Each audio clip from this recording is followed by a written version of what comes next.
اعوذ باللہ من الشیطان الرجیم بسم اللہ الرحمن الرحیم وهو الذی انشأ لکم السمع والابصار والافئدہ قلیلا ما تشکرون۔ سورہ نور کا 5واں رکوع ہے۔ اللہ تبارک و تعالی کا ارشاد مبارک ہے، وہ اللہ ہی تو ہے جس نے تمہارے لیے کان اور آنکھ اور دل پیدا کیے، مگر تم لوگ بہت کم شکر ادا کرتے ہو۔ اس رکوع میں اللہ تبارک و تعالی نے اپنے قدرت کے مختلف مظاہر کا ذکر کیا ہے جنہیں کفار مکہ بھی مانتے تھے۔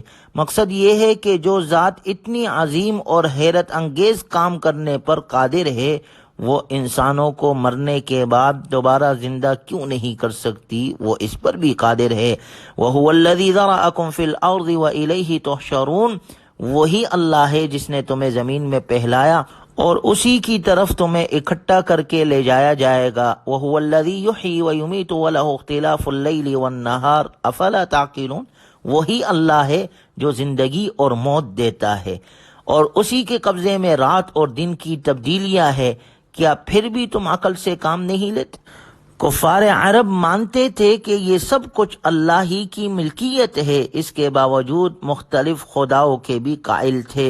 اللہ نے کہا ان سے پوچھو قل لمن الارض ومن فیہا ان کنتم تعلمون، اے پیغمبر ذرا ان سے کہو یہ ساری زمین اور اس میں بسنے والے کس کی ملکیت ہے، بتاؤ اگر جانتے ہو۔ سیقولون للہ، وہ ضرور یہی کہیں گے یہ سب کچھ اللہ کا ہے۔ قل افلا تذکرون، کہو کیا پھر بھی تم سبق نہیں لیتے؟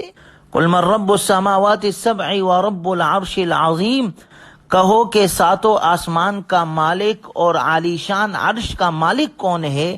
سیقولون للہ، وہ ضرور یہی کہیں گے یہ سب کچھ اللہ کا ہے۔ قل افلا تتقون، کہو کیا پھر بھی تم اللہ سے نہیں ڈرتے؟ قل من بیدہ ملکوت کل شیء وہو یجیر ولا یجار علیہ ان کنتم تعلمون، کہو کہ کون ہے جس کے ہاتھ میں ہر چیز کا مکمل اختیار ہے اور جو پناہ دیتا ہے اور اس کے مقابلے میں کوئی کسی کو پناہ نہیں دے سکتا، بتاؤ اگر تم جانتے ہو۔ سیقولون للہ، وہ ضرور یہی کہیں گے سارا اختیار اللہ کا ہے۔ قل فأنا تسحرون، کہو کہ پھر کہاں سے تم پر کوئی جادو چل جاتا ہے؟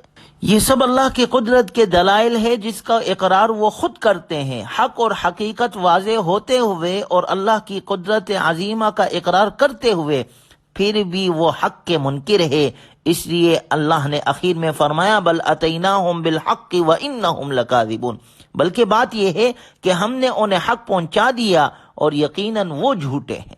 مَتَّخَذَ اللَّهُ مِن وَلَدٍ وَمَا كَانَ مَعَهُ مِنْ إِلَٰهٍ إِذًا لَّذَهَبَ كُلُّ إِلَٰهٍ بِمَا خَلَقَ وَلَعَلَا بَعْضُهُمْ عَلَىٰ بَعْضٍ، نہ تو اللہ تعالیٰ نے کوئی بیٹا بنایا ہے اور نہ اس کے ساتھ کوئی اور خدا ہے، اگر ایسا ہوتا تو ہر خدا اپنی مخلوق کو لے کر الگ ہو جاتا اور پھر وہ ایک دوسرے پر چڑھائی کر دیتے۔ سبحان اللہ عما یصفون، پاک ہے اللہ ان باتوں سے جو یہ لوگ بتاتے ہیں۔ عالم الغیب والشہادت فتعالی عما یشرکون، وہ اللہ جسے تمام چھپی اور کھلی باتوں کا مکمل علم ہے، لہٰذا وہ ان کے شرک سے بہت بلند و بالا ہے۔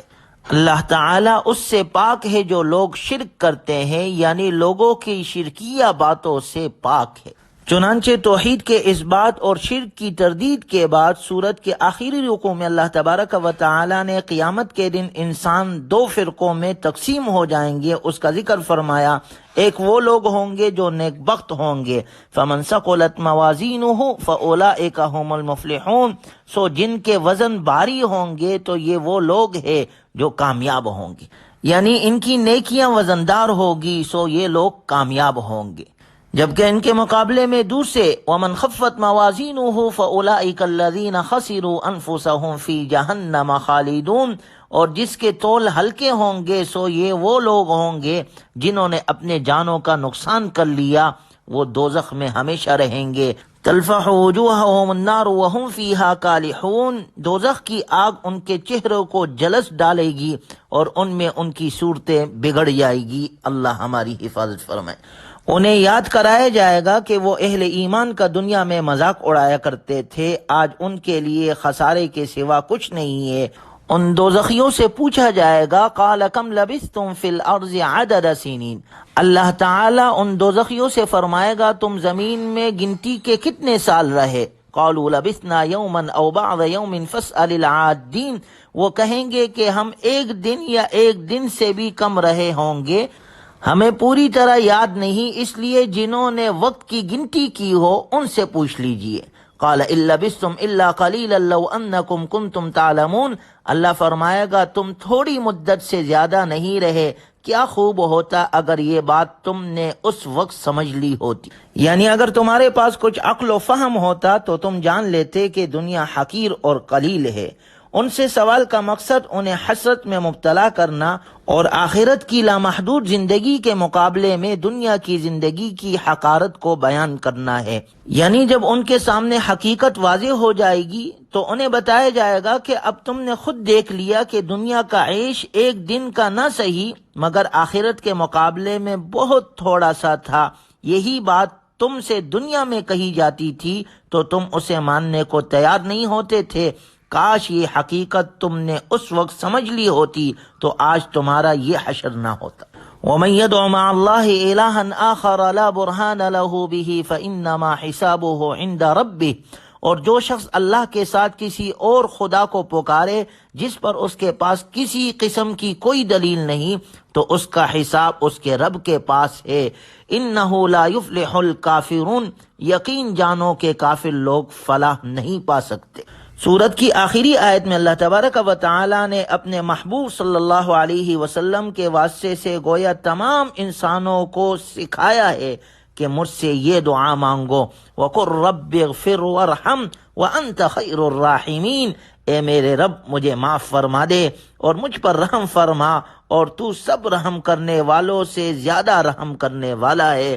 بہت مبارک دعا ہے، رب اغفر وارحم وانت خیر الراحمین۔ ہمیں بھی یہ دعا اپنی دعاؤں میں شامل کرنی چاہیے۔ الحمدللہ آج ہماری سورہ مؤمنون مکمل ہو گئی۔ اللہ خیر کے ساتھ ہمارا پورا قرآن مکمل فرمائے اور ہمیں قرآنی تعلیمات پر عمل کرنے کی توفیق نصیب فرمائے۔ وآخر دعوانا ان الحمدللہ رب العالمین۔